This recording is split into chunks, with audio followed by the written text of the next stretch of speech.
I was born in St. Louis, Missouri. My dad was a good Christian man, very into his church, very involved with his church always. Put all 5 kids through Catholic grade school. We all went to Catholic high schools. 7th grade, I met this nun, Sister Judith Fisher. And I remember I was in one of the front seats, I think 2nd row over, front seat. And she looked right down at me and smiled at me, and I thought, oh, because I felt a little neglected at home, and I was teacher's pet a lot, which I hated, but still it felt good to be special. So she made some joke to me. I forget what it was, but like, we're going to be friends, or we're going to do well. And she was this redhead. She was funny. It was a different kind of energy. So we were told this would be our homeroom teacher the next year. And sure enough, it was Sister Judith Fisher. That's when my world changed.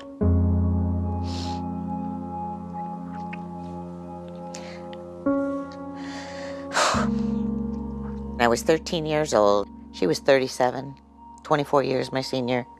You hurt a child that deep, it's a spiritual rape. And you are, like, branded for life. So from now on, it colors everything. This is a necklace that she gave me. It's got my name in cursive. And on the other side, it says 9/1971. That's when we met. I guess the sexual part started when I was 13 and ended when I was 19. When she had me spend the night at the convent down in that basement without somebody else, we got in our pajamas. I remember she pulled the shade that was on the door, and the next time I spent the night, she asked if I'd like to come over and sleep with her. And I think the next time I spent the night there, it was up in her bedroom. And that's when she asked if she could touch me. And it just became sexual all the time after that. So if mine started at 13, by the time I'm 20, 25, I can't do anything about it. And they can be in another state and get out of that state before that expires. Worst comes to worst, if they get proven, they're defrocked. Poor babies. Then what? They're set up in retirement systems that are wonderful. They play pool. They're usually right next to a schoolyard. And it's been going on for over 300 years. And the Vatican has it all, and it's documented. And they're more powerful than our government. They don't have to open their files. I was one of the few victims that had lots of evidence. Years and years of letters, notes, tapes, videos, jewelry, trips, receipts, books, all sorts of things. So I had proof. And what'd she do? She denied it all. And before she was deposed, she up and died. I wished that I could get some answers, that we could talk about it, that she could come clean. It wasn't the money I was after. It was just some closure. I think I feel strong enough to tell my story right now because there's not a lot to lose. I am who I am. People who love me for all my flaws. I can't imagine something happened to me in life that would hurt me like this has.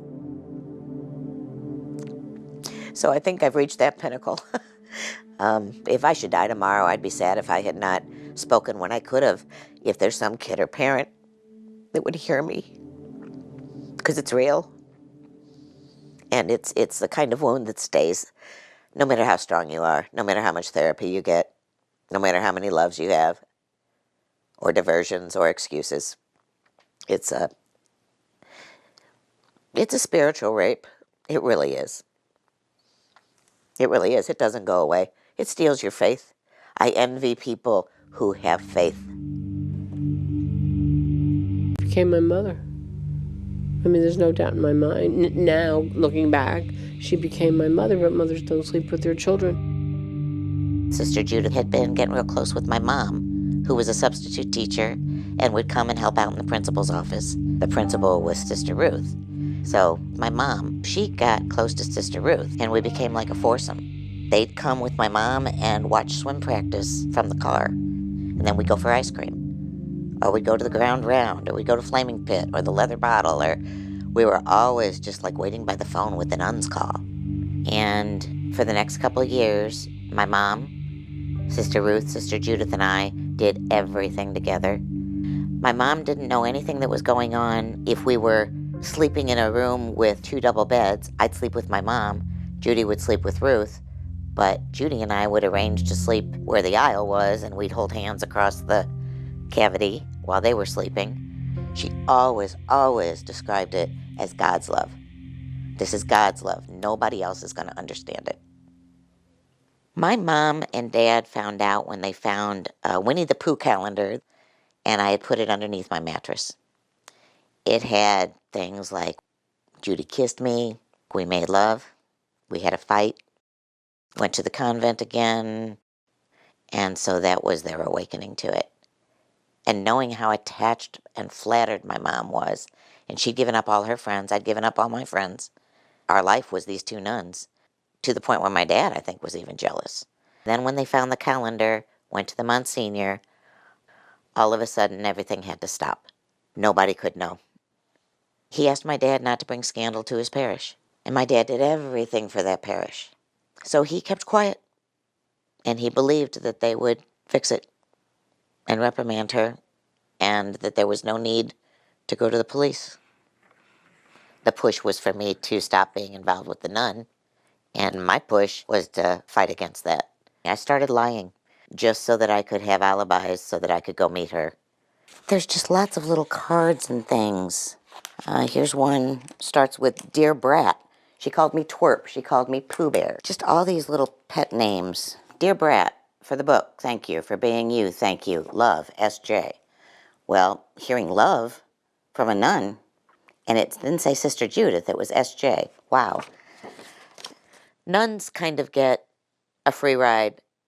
You think of women as being nurturing, and you trust them more. And when it's done gently and sweetly, and they paint it to be to your benefit, you believe it. It's a true form of brainwashing. I have to believe that, because how else could I have been so blinded? It ruined my high school years. I was no longer involved in things that I thought my parents were against me and my family. No, it went on till I was 19. And I tried a couple times to kill myself, once in high school, once in college. I was in my early 40s, and I was seeing a therapist, and she tried to tell me it was abuse, and I would defend Judy. I said, no, no, no, she loved me. And before I left the office, she said, Anne, a rose is a rose is a rose. A pedophile is a pedophile is a pedophile. And I left her office that day thinking, oh my God, could it be that it really was abuse? And that was the first time. And geez, I was 40-something, 41, 42.